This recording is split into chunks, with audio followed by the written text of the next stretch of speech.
Day 3 of this Welcome. video journal.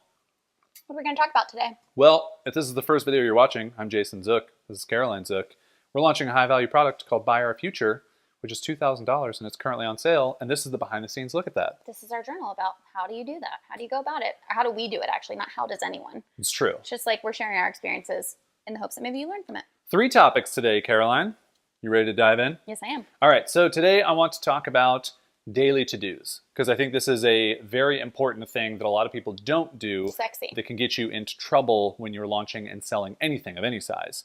So we have learned over time, there's just always things that come up. There's always stuff that needs to be done, and it can pile up and feel super overwhelming if you don't prioritize and reprioritize and reprioritize. And if you don't have a set system of how to do that and how to come back to it on a regular basis. And So what's our system? We use the app Asana.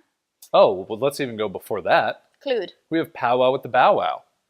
Powwow with the bow wow. This is a thing that actually started a couple years ago with friends, but now we've just continued to do it during certain times. It's just sort of a standing meeting where in the morning we sit down for 15 minutes. Yeah. And just say, what's on the list today? What do we need to do? We use our collective brain power to make sure we didn't forget anything. And that's sort of like where it begins. What are you working on? What are you stressed about? It's also like a airing the laundry, like feelings meeting. So then we go to Asana. And then we go to Asana. And then this is the first time I've set it up like this for those productivity nerds out there or tech tool nerds out there. I've used the kind of the Trello Cards. The cards, yeah. They call them boards in Asana. The board layout versus the list. And I just have a board for every day of our launch, which is, so there's 14 boards. And that way I can really easily scroll and just say, okay, today's Wednesday. Let's go to the Wednesday board. And if we don't finish tasks from the previous day, we just drag and drop them. You don't do that. You finish all the tasks. No. Sometimes we don't finish them, we move them. Other things that we've started doing with that is we put bigger tasks later on as just kind of an estimated date of to doing that thing. And that may move, it may get moved around. Like today, we were supposed to do this video walkthrough of all of our products. We wanted to go through every single product, show some of it, talk about it, and I mean, you would see everything. Yeah, it's like an inside tour on all. We have too much stuff to do. That's getting moved to Friday because we have a workshop tomorrow, which we'll talk about in tomorrow's journal, and we need to move that to Friday because we have other things going on. And the only reason that we would have known that is because of that powwow with the bow wow meeting where we start listing everything out and we're like, okay, this is realistically, this is not going to get done. So let's just go ahead and, and rather than getting to the end of the day and feeling like, oh, we didn't do that, being realistic about our time and just saying, let's just move it to, a couple days from now. So we do that. Another thing is prioritization is a big one. So it's not enough to just say, here are all the things I'm going to do today. I think, at least the way that my brain works, it's super important to go, here's the order in which I'm going to do it. And then to go one step further, we've now done, here's the time we're going to do it. So with launch, it's a lot more structured and it's a lot more stuff that has to get done. So I think by kind of having like a schedule like that, it helps you not feel overwhelmed. This video, doing this is on the schedule. So we have like a block of time that we block off and then we make sure that we stick to that. Are we on schedule, time-wise? Yes, actually we are. So we're doing well. We're actually a little bit ahead of schedule. We also took Plaxico, our dog, for a walk. So we allow for other things during these launches. It's not just like sit and stare at your computer the entire time. We've tried to build this system and process for ourselves that allows for some free time and getting out and not just working the entire day, which is easy to fall into. Speaking of putting time on the calendar to do things other than work, tell the people about our workshop on... Oh, yeah. We have a workshop tomorrow. This is, again, more behind the scenes than promoting of things. Well, no, but I think what's really cool is we actually practice what we preach. So that's an actual exercise that we go through in our Working to Live workshop, which is something that we're doing during launch as well. I'll add a link to it below. Ah, yes. Got your below links.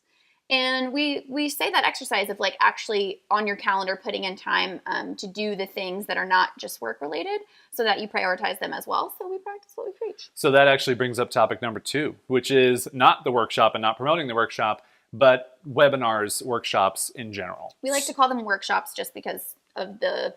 Yeah, it's like saying an ebook. Like, I don't like saying that I have an ebook because I just think there's a negative connotation because a lot of people create crappy ebooks and I don't want to get lumped in with them. So we don't make crappy webinars. We make really good workshops and we're there and it's fun and it's engaging and we've got our LaCroix and we're talking to you and we're real people and we don't pretend that they're recorded and that we're shouting out to people who aren't actually there. Like, we don't do that crap. We show up live, we deliver a ton of value. Sometimes we sell things on the end of it. We always mention that. And that's the thing that we like to do. Now, I have some negative feelings about workshops and webinars. And it just stems from attending somewhere it feels like a bait and switch. It feels like you're not actually getting value. You're just getting led in through some like sneaky little pitch tactics that people have read all the things about. And we don't like to do that. We like to be very honest and transparent with ours and say, there's going to be an hour of value. We're going to teach you stuff that we have learned and you can walk away from it. And then before we start pitching anything, we're going to say, hey, we're going to start pitching. And now's the time for you to leave if you hate that. And I love that when we do that, no one leaves. Yeah. That's the best part, is that people then know they're ready for it ahead of time. And sure, maybe it diminishes our amount of things we could sell because people have left, or we could have sucked them into this like sleazy pitch. But I also view it as, okay, maybe you're losing sales, but you're gaining trust with the real audience that, likes what you're doing. So that's an opportunity for you to then deepen that trust or to stay within your integrity. So I view it as a gain, not a loss. So that's kind of our thoughts and feelings on webinars. We don't have a tried and true format for anything. We use Crowdcast as our platform. We really like Crowdcast. They've done a great job. The only thing I wish they had was HD recording because as you can probably tell with the quality of these videos, I care about the quality of these. So this is just a video journal and I'm setting up things and we're doing mic'd up recording so that it doesn't sound crappy and echoey everywhere. So yeah, just one of the limitations of that. But Caroline usually builds all of our slides in Keynote and does a really great job making that fun. We go through it a couple different times. I like our final run through is usually where can we add GIFs? Is like the final say. It's not where are the typos or what are the important things. It's like where can we put a good GIF in this thing? Also Team GIF. I'm all about that teaching content, and then Jason just comes back in and sprinkles personality through it. That's what I like to do. So yeah, and then our sales pitch through there is just truthful and honest thing. I'm actually really excited to see how this workshop does, and I think we'll record our journal after the workshop tomorrow so that we can when we're nice and dead. Yeah, we'll be maybe a little bit lower on energy, but because we've got some cool bonuses that we're doing for the workshop kind of only, and then we also have some really cool kind of direction with the community that we want to pitch in the workshop and show some really good testimonials from people and quotes that are amazing that have come through organically. So cool. So that's the workshop. Now, last thing, questions from Twitter. I'm looking over here because this is where the question is. If you have questions, there's a link below this video wherever you're watching it to reply to a tweet that I put out. If you want to just send me an email, you can do that as well, hello@jasondoestuff.com, about what it takes to launch and sell a high-value thing. Like, what do you have to do to get people to buy a $2,000 or more product or whatever's high value to you? High value to you could be $500. So anyway, today's question comes from Sagi. Hello, Sagi. Sagi is actually a BuyOurFuture buyer. We love you, Sagi. And Sagi says, how do you keep marketing after you push through that first blast to your audience?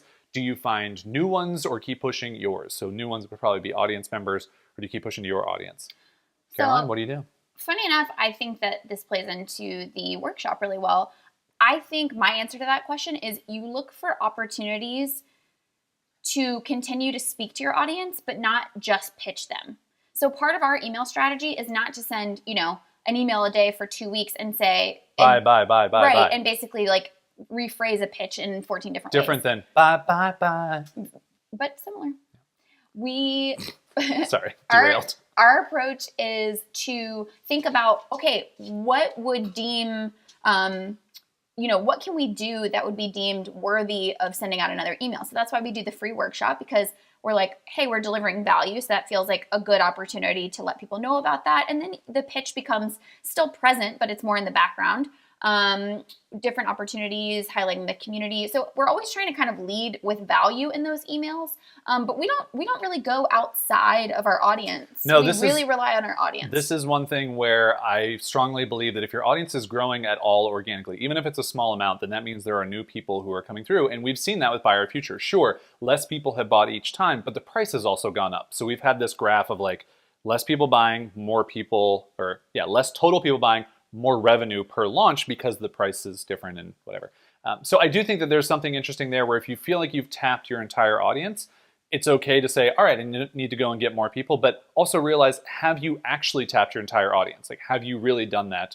You need to ask that question first. And we've learned an important lesson, which is that you do, especially for a high value product, you need to communicate with people more than once. Yeah. So, to answer the question directly, after you push through that first blast, it's a great question because you have to keep reaching back out to your audience after that first email blast. You can't expect to sell a $2,000 product with the first email. And actually, we have real data to back this up.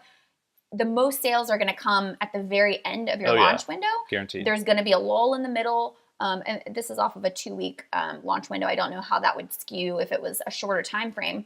But so you do have to keep reminding people and staying top of mind for them and communicating different aspects of the product and the value.